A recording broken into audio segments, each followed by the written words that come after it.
All right, y'all. I was just breaking down the question to them, and this brings up a good conversation, and we're gonna talk about it.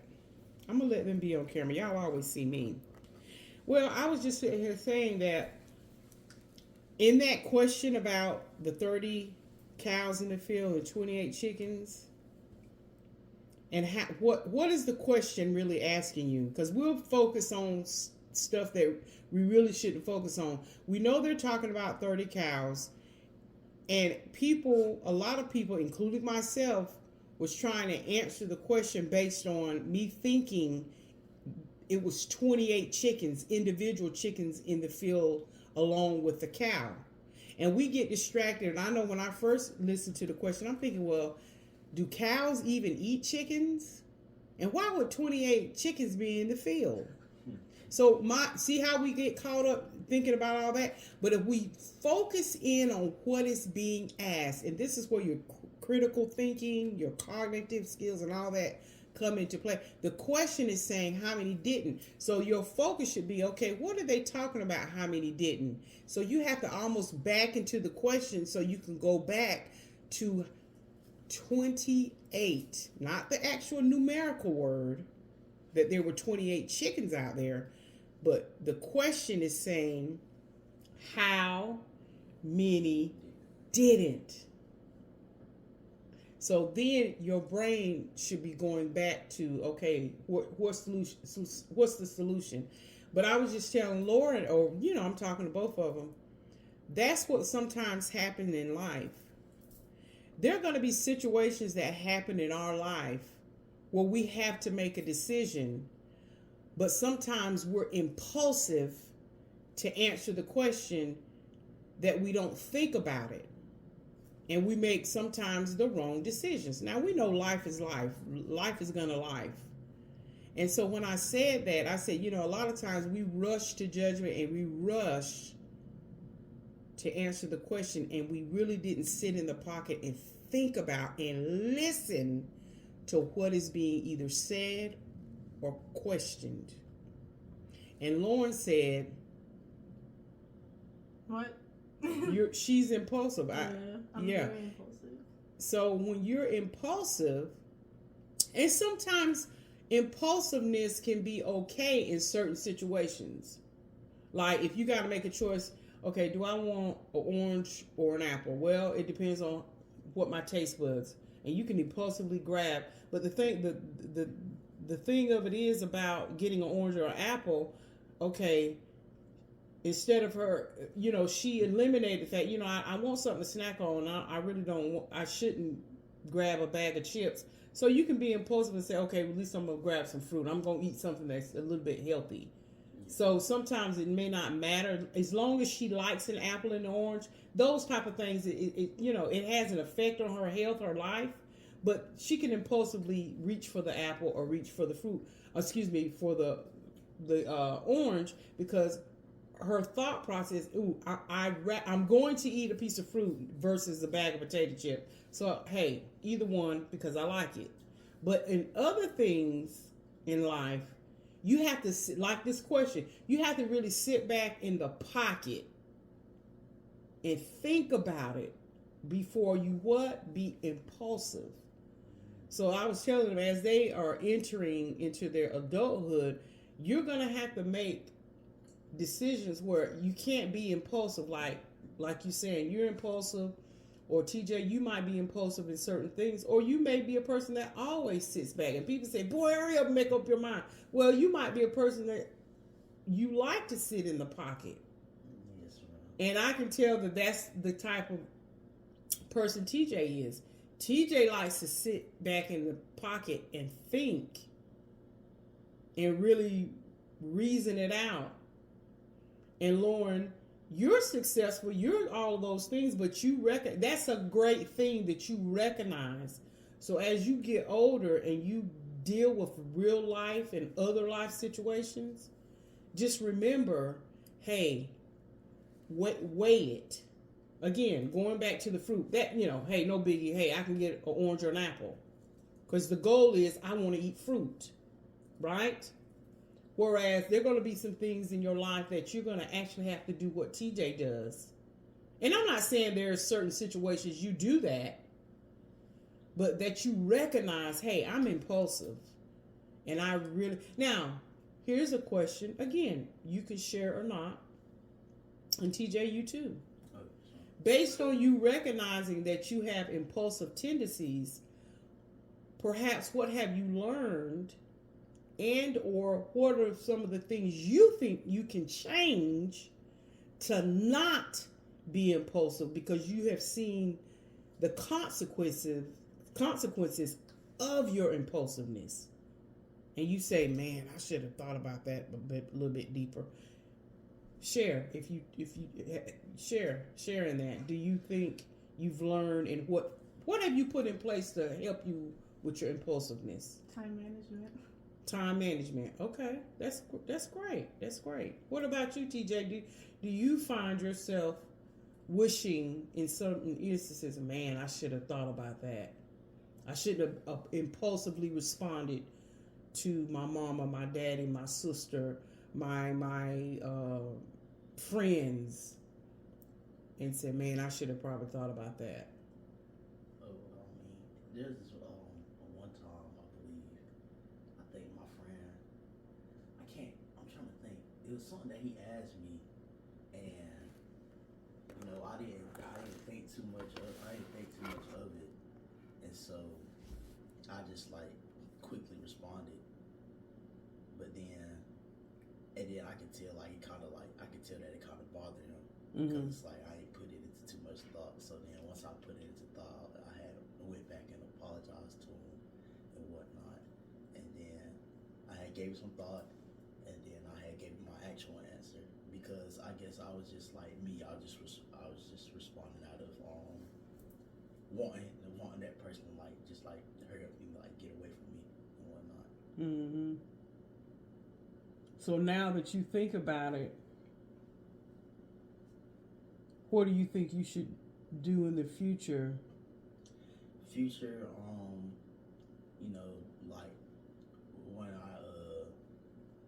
When I get asked stuff, I just gotta put more thought into it, and just try not to respond as quickly.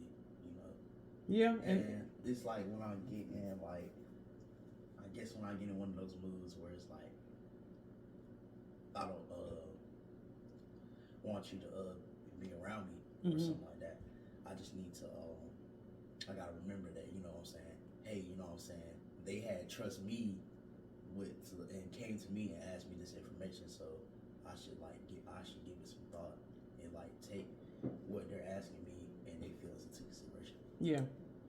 And then too, I've even learned that, as an adult, if it's not something, again, impulsive and critical, and we need to get an answer or get a situation solved. Oh, sorry. Thanks. Again, not being able to have an answer for somebody if they ask you a question. It's okay to be able to tell people, hey, let me get back to you on that. And really, take the time out and get back to them later on that. But again, knowing the difference between when I can sit back in the pocket and think about it versus being impulsive. Because again, just like I said, there are going to be scenarios where, you're going to have to come up with we don't have 3 days for you to think about it. Right? And then again, if you find yourself in a situation where now that's a good question. What do you say to people when you don't want to be bothered? Because there are going to be times in your life where it's like, you know what, I don't want to be. You may not feel good. You whatever. There's always a way to say something. I mean, with my mom, she can tell I'm on my cycle because I'm very quiet. So she just leaves me alone. Right.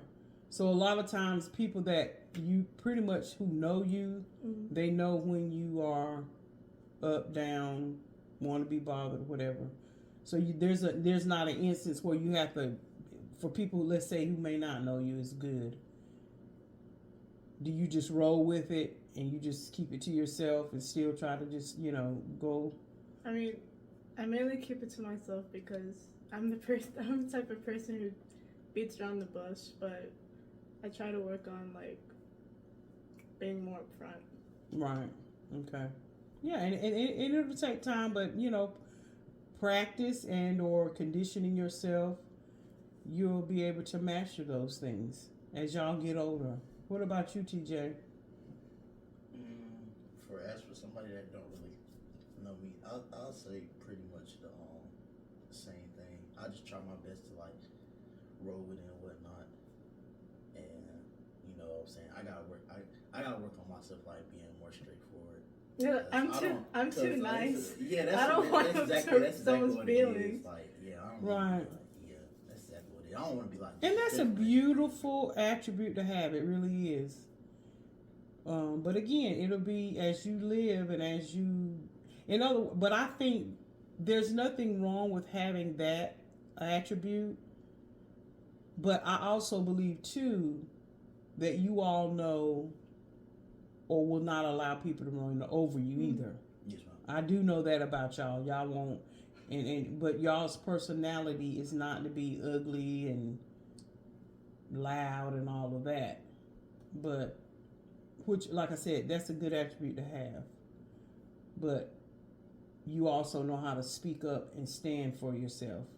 In other words, y'all are learning and will continue to learn how to measure things that matter. Stuff that really don't matter, you don't have to put a whole lot of energy in it, because it's all about you just sitting there being quiet.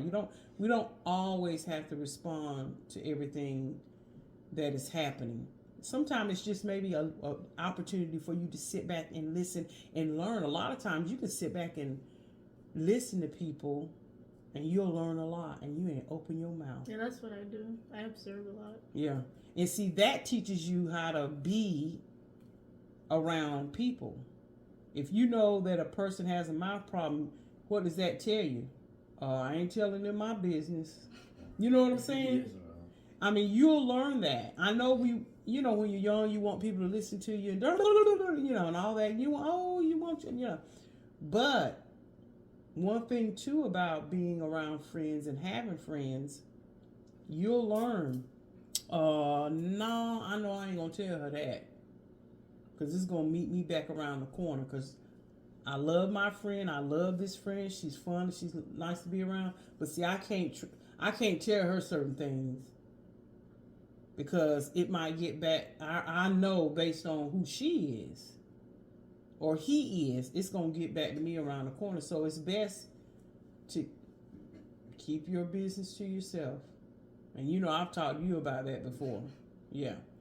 So anyway, y'all, anything else y'all wanted to say as y'all are adulting? Have you ever, the reason why my job feeds into my impulsiveness, because I'm really fast paced in that environment. So sometimes I'll make decisions that probably something would happen, like a mistake. Yeah. But I apologize to the customer. And that's all you can really do. And I think sometimes when we move in haste or we do things fast, is because we don't want to put any inconvenience on people. So even if them waiting an extra minute until you get it right, again, it goes back to weighing the situation. You have to, again, work on saying, you know what? I know I might make them wait an extra 1 or 2 minutes, but at least when they get it, they get their food, they get their drink, it's right. Whereas me moving in haste, moving too fast, I'll make many mistakes, or let's say I knock it over and now I got to start all back over. So now that 1 or 2 minutes I'm trying to save, now they got to wait a whole nother 10 minutes on top of what they've already waited. So a lot of times, again, it's weighing the situation. I tell the people that I manage, I'd rather for you to do it right the first time. And if that means you got to stop, pause, reread an email, go back over, and then that way you can answer that customer with a nice little bow. And sometimes if you don't have an answer, like I was saying, keep that customer,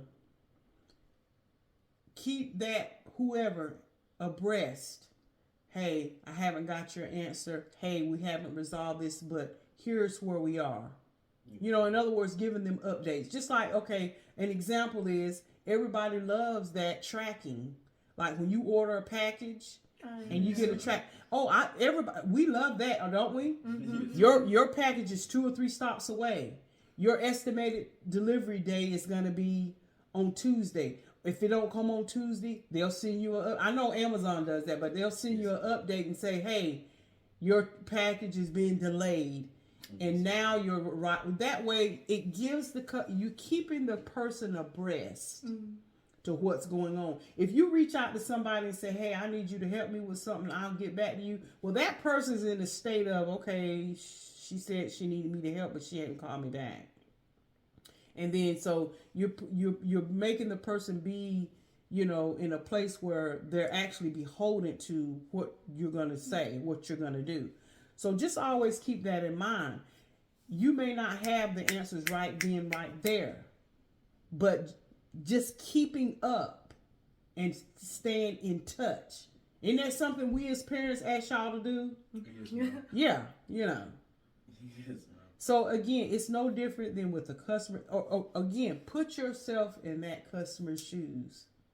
And 9 times out of 10, we want things microwave. We want, you know, that's the society we live in, and that's what's been drilled in us in school, work, home. But like the question I was asking you earlier, and I said, hey, what facets or what are you putting in place to keep you from being impulsive? Well, that's a good thing to remember. Let me take that extra minute. Slow, do it at half pace, not full pace. Let me slow down. That way I know I'm going to do it right. If you know being too impulsive and being fast equals more errors or errors, then there's your answer, Lauren. Again, note to self, talk to self. Let me slow it down. Because my goal is to get the product to the customer, and there's nothing wrong with it. It may have taken an extra minute or two, but that customer can walk away and say, yeah, I got what I wanted. And you can also walk away with that anxiety removed, that you didn't screw up their order and they still got out in a timely manner. You know? So those are the things that in life, as you get older, I promise you, those are the things you're going to have to stop and think about as you're dealing with life choices and making life decisions. Again, we understand there are going to be scenarios where I got to get an answer to this ASAP. We don't have time. But those things that are measured and that are serious, the majority of the time, we have to stop and think. Think about it. Be okay. Be graceful and merciful to yourself. Give yourself that extra space of grace and time. And you sometimes might have to say, listen, I don't want to rush through this. I want to get this right. Because guess what? I don't want to have to go over and redo this. I want to do it right the first time. And if that first time requires me to take an extra 2 to 5 minutes, so I don't have to go through the whole process again, hey, I'm going to take that extra 2 or 3 minutes. It sounds simple, but it's one of those things when you put into practice, man, you can't beat it. You be like, yeah. And then you learn, this is what I have to put in place to reduce the impulsiveness. My impulsiveness equals errors. How do I reduce and eliminate those errors? Just slow down. My car, it has the propensity and the capability to go 160 miles an hour. But guess what? I ain't finna drive at 160 miles an hour. There should never be a time where I need to drive that fast. However, if there's something going on on the highway, and let's just say in the event of I've got to speed past a truck because a log done rolled off the back of a semi, and I got to speed up to maneuver around something safely, then yeah, I might have to hit that gas to speed up. But on the regular, just because my car has the ability, just you have the ability to be fast because you know how to do stuff and do it fast. But again, just because you have the ability to be that way doesn't mean that you have to operate like that all the time. Right? Mm. So again, I know if I get in that car and drive 160 miles, there's also a probability that I can get pulled and get a ticket and get my license taken. And then I have to go through classes to restore it, pay fines. So see how doing stuff, even though I might have the ability to do it, I got to weigh it. I got to look at the circumstances. Because one error can create me to lose all of that just because I didn't slow down. And again, these are things, I promise you, these are the type of things that you're going to face. You're facing them now, but just at whatever's going on in your life. But when you get older and as y'all are entering into this adulting, yeah, you're going to have to stop and think about those things. And guess what? It's to work out for your good. For your good. It works for you. Good question. Good thought, Lauren. Good commentary, y'all. Yes, sir. I'm being questioned about what my personality. So Lauren's doing the assessment. She's asking questions. You think the world would be a better place if people relied more on rationality and less on their feelings? I can agree with that. You prefer to do your chores before allowing yourself to relax. I can agree with that. You enjoy watching people argue. I enjoy watching people argue. Ooh. I don't enjoy it, but will I watch? Yes. So do I enjoy it if I watch it? No. Wow, that's a good question, actually. I just put neutral. Yeah, I don't necessarily enjoy it, but sometimes when you see people arguing, it may be necessary. To like just. I like debates versus Yeah. arguments. Let me just say that I enjoy watching debates. Yes. So maybe if they had to put argue/debate, Yeah. I don't really. Well, see, that's the thing. I have to answer the question. I don't enjoy arguing, but I do enjoy watching debates. You tend to avoid drawing attention to yourself. I can agree with that. I don't do anything to draw attention to myself. I don't do that. Your mood can change very quickly.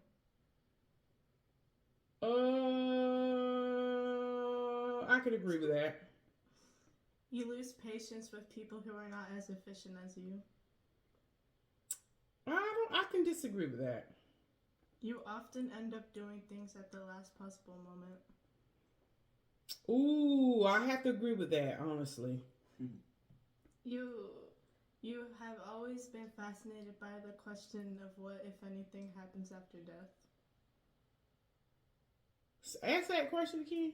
You have always been fascinated by the question of what, if anything, happens after death. You know what? I used to, but now that I'm a Christian, I know. Okay. Disagree? Disagree, yeah. You usually prefer to be around others rather than on your own. Disagree. I like family, but I like being by myself as well. You become bored or lose interest when the discussion gets highly theoretical. Disagree. I hang into that stuff there. I like being in that kind of stuff. Go ahead. You find it easy to empathize with a person whose experiences are very different from yours. I tend to empathize. You find it easy.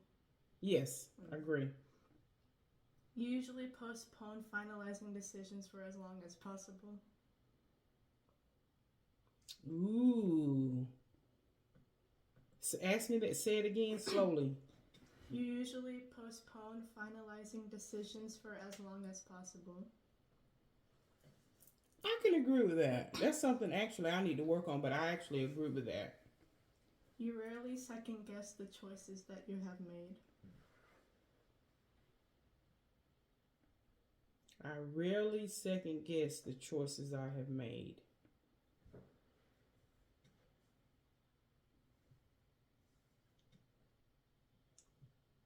I can agree with that. Now in my life, yeah, I can agree with that. Yeah. After a long and exhausting week, a lively social event is what you need. Disagree. Yeah. You enjoy going to art museums. Not on the regular. Neutral. Neutral, yeah. You often have a hard time understanding other people's feelings. Disagree. You like to have a to-do list for each day. Disagree. You rarely feel insecure. Agree. You avoid making phone calls. I avoid making phone calls. Disagree. I no. If I got to call somebody or do something, I can call. You often spend a lot of time trying to understand views that are very different from your own. No, I don't spend a lot of time trying to figure that out. Nope. So I disagree. In your social circle, you are often the one who contacts your friends and initiates activities. True. If your plans are interrupted, your top priority is to get back on track as soon as possible. True. You are still bothered by mistakes that you made a long time ago. Disagree. You rarely contemplate the reasons for human existence or the meaning of life. Disagree. Your emotions control you more than you control them. Disagree. You take great care not to make people look bad even when it is completely their fault.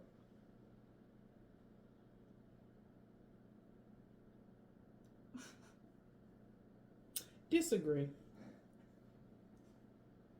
Your personal work style is closer to spontaneous bursts of energy than organized and consistent efforts. Oh, ask me that again. Your personal work style is closer to spontaneous bursts of energy than organized and consistent efforts. Oh, disagree. I'm very organized and yeah. When someone thinks highly of you, you wonder how long it will take them to feel disappointed in you. No, because I ain't no fake joker. I'm real. When you meet me, baby, you gonna know the whole deal and nothing but the deal. So help you God. You would love a job that requires you to work alone most of the time. I did that for so many years. I actually enjoyed working alone. So ask me that again, Dawn. You would love a job that requires you to work alone most of the time. I agree. Okay. I love people, but honey, people can be a honey. Go ahead. You believe that pondering abstract philosophical questions is a waste of time. Ask me that again. You believe that pondering abstract philosophical questions is a waste of time. Oh, agree. You feel more drawn to places with busy, bustling and atmospheres than quiet, intimate places. I like quiet and intimate. So I disagree. Disagree, yeah. You know at first glance how someone is feeling. Yes. Most of the time I can discern. Yeah. You often feel overwhelmed. Not often. Does it have a neutral button? Let me put neutral there. You complete things methodically, yeah. Without skipping over any steps. True, I can agree with that. You're very intrigued by things labeled as controversial. Am I intrigued by controversial things? I disagree. I'm not intrigued by that. Nah. You would pass along a good opportunity if you thought someone else needed it more.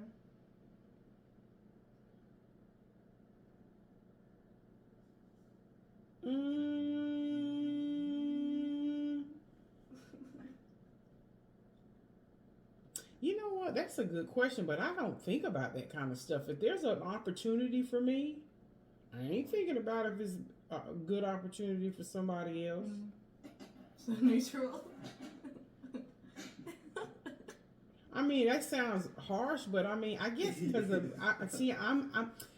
my brain at 53 years old. You follow what I'm saying? I can disagree. Yeah. You struggle with deadlines. No, I disagree. I don't struggle with them. Just get it done. Okay, Get her done. That's the last question. Last question. You feel confident that things will work out for you. Do I feel confident? Yeah. It'll work out. Time to see the results. And the results are... You're a ISFJ. ISFJ. You're a defender. Okay. Defenders are very dedicated and warm protectors, always ready to defend their loved ones. Oh, yes. You're 58% introverted, 42% extroverted. Okay. You're 58% observant, 42% intuitive. Observant individuals are pragmatic and down to earth. They tend to have a strong focus on what is happening or very likely to happen. You're more feeling than thinking. Feeling individuals value emotional expression and sensitivity. They place a lot of importance on empathy, social harmony, and cooperation. Yep. You're 69% judging. Okay. Judging individuals are decisive, thorough, and highly organized. They value clarity, predictability, and closure, preferring structure and planning to spontaneity. I don't know how to pronounce that. Okay. Spontaneity. You're more assertive. Mm-hmm. Assertive individuals are self-assured, even-tempered, and resistant to stress. They refuse to worry too much and tend to be self-confident when striving to achieve goals. Yep. That's it. Oh, wow. And what is this test called, just in case somebody else wants to do it with their loved ones? It's the 16personalities.com. Oh, okay. All right. It was pretty much on point. I have to agree with that. I can't disagree with anything. All right, y'all. We're just sitting around having meaningful conversations. All right. That was good, Lauren.